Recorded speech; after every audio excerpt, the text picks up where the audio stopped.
I think we have Scott coming up next. And there he is.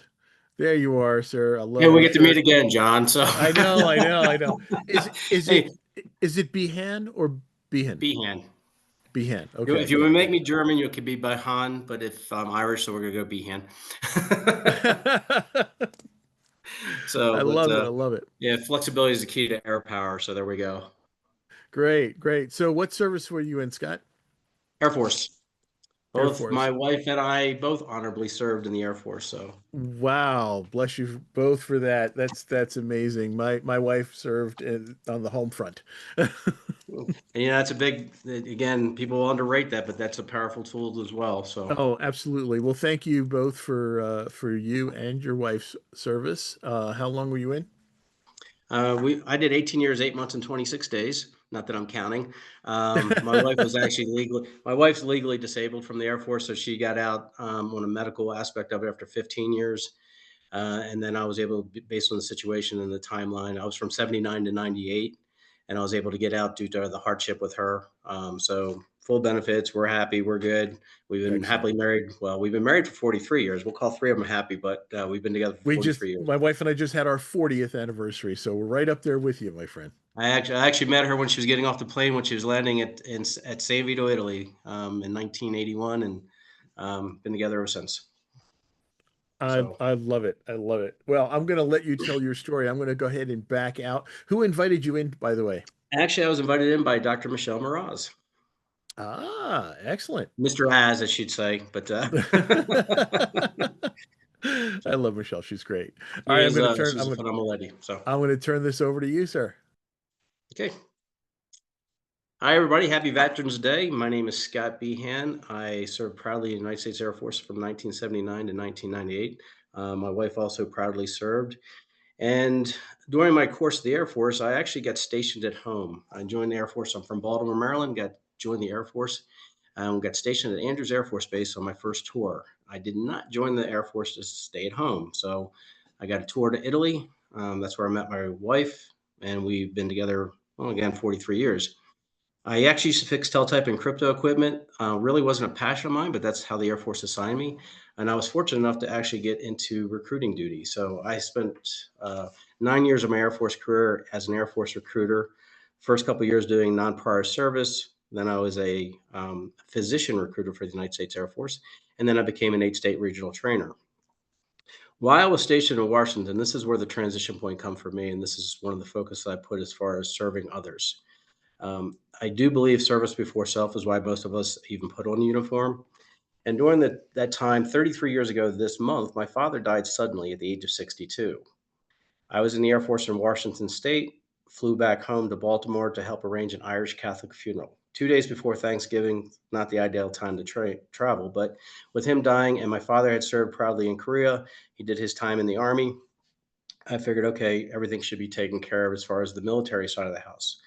Um, that was wrong. My father actually prearranged his funeral. I never heard of that. It was something that kind of it was one of the greatest gifts he gave me, other than life. It was one of the greatest gifts he ever gave me. So I share that with you because after I got out of the Air Force 8 years later, I was looking for a career change, and I really thought what my father did was phenomenal. So I actually got into the funeral industry. I actually prearranged funerals. Again, another way to serve others. But it's through the process of serving others in the funeral industry that I found out that how many veterans, unfortunately, how many veterans have a misconception of what their entitlement is as far as burial benefits. Just as I thought my father's would be taken care of by the United States government, that was further from the truth. At the end of the day, yes, we are entitled. If you served honorably, you have the opportunity to go to a veteran cemetery, and that is part of your service that we've been able to do. However, so many veterans are under the misconception that it's all taken care of. And unfortunately, that is not the case. So part of my career, I've been doing it for the last 18 years. I had a gap in time there, but for 18 years, I have actually been serving families in the funeral industry under advanced funeral planning. I will do civilians, I'll do it all. But the biggest heartbreak is the veterans because there's so many think that it's all taken care of, and it really isn't.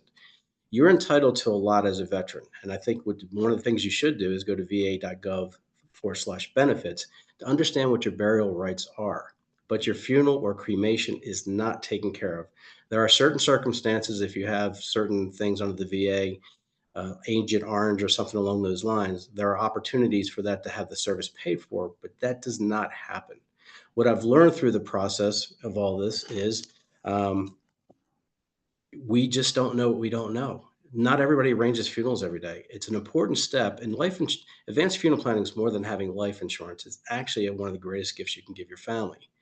Again, we've talked about serving others all the time. For me, I'd rather sit down and have a conversation with someone, help you document your wishes, and then you can figure out how you want to pay for that. But the most important step is having a conversation and documenting your wishes. It's important for the veterans to understand their benefits if they don't have a copy of their DD2 form, DD 214, which unfortunately back in the day when the medical records place burned down, microfiche and heat do not work well together. We can help you find a copy of your DD 214 and make sure that you get honored for your service. That is really kind of the key to open the door. There are some forms that you can get off of va.gov to open that aspect of it. For me, working at the funeral home that I get to work at, I'm actually the token veteran. I'm the only veteran in there. So I am privileged and honored to be able to offer the last ride to many veterans as I bring them to Pikes Peak National Cemetery here in Colorado Springs. What you will find with most of us, and we've all had a transition, I've heard it said so many times today, what is our purpose? Again, service to others. When I was an Air Force recruiter, the same line came up. What's the best service you can join, Sergeant Behan? Naturally, you think I'd say Air Force, and that was not it either. The best service anyone can join is the one they raise their hand for. Same as in our career and our transition out. What is the best thing we can do for each other is to honor our purpose. Again, we've all operated with service before self. I find my passion is this is not a job for me. This is actually a calling. And I think most of us that I've heard on here already this morning, we're following our callings. It is a big transition to go from civilian to, or from military to civilian, but the transition should be the same if we still lead with our heart. So that's my story and I'm sticking to it. Back to you, John. I love the fact that you're talking about leading with your heart. It's actually one of the things that I focus on very strongly in my leadership coaching and training. Is all about understanding how, what motivates people, right? What is it about us that keeps us going? And what are the things that we fear? And I think, Scott, what you're doing is really helping veterans out and others, obviously, in figuring out what to do at this end game, and what Yeah, we're we're not getting what out we're of here leaving without them. it, that's for sure. I mean, just along that Yeah. line, I've written 2 books on the subject. I Oh, just check don't you want out. people to be taken advantage of at the worst possible time, and even the Yeah. rebranding of my company is called Speaking from the Heart, Rocky Mountain Providers Cares. So, it is a difference because unfortunately, we can so easily be taken care of in an industry that is not always led by compassion. I hate to say Right. it, there's some I know. credibility out there that's in question at times. And anybody can get this information. You can go online to or go to any funeral home, get something to document your wishes. Don't assume that somebody else knows what you want. And the big thing is, I'm so surprised, John, how many veterans don't really know what their benefits are, that they've been remarried or they did this, they didn't know. I've had a family the other day that said, hey, look, we got Uncle Bob's urn and we don't know him. The first thing out of my mouth was he in the military? He goes, yeah. I said, we got a place for him. Get a copy of his DD 214 and I'll help you get him placed there. And then how much does that cost? It doesn't. As long That's as it's an beautiful. honorable discharge, let me help you help him. Because any veteran that doesn't want to use the veteran cemetery, and that's a privilege and it's the choice. Just remember, a lot of veterans unfortunately die alone.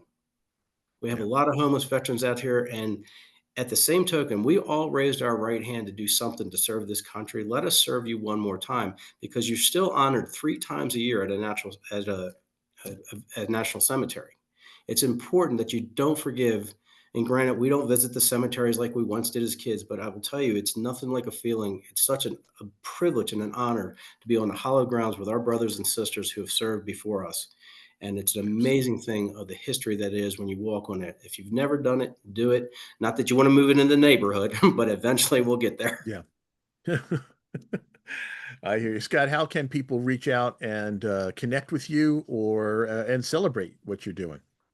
I am on LinkedIn, Scott Behan. You can find me on LinkedIn. But if you also want to get information on free planning guides or additional information that I can have it digitally sent to you, just go to my website, RockyMountainProviders.com. That's the Sounds easiest way great. to do it. Between those two, I'll be happy to serve anybody.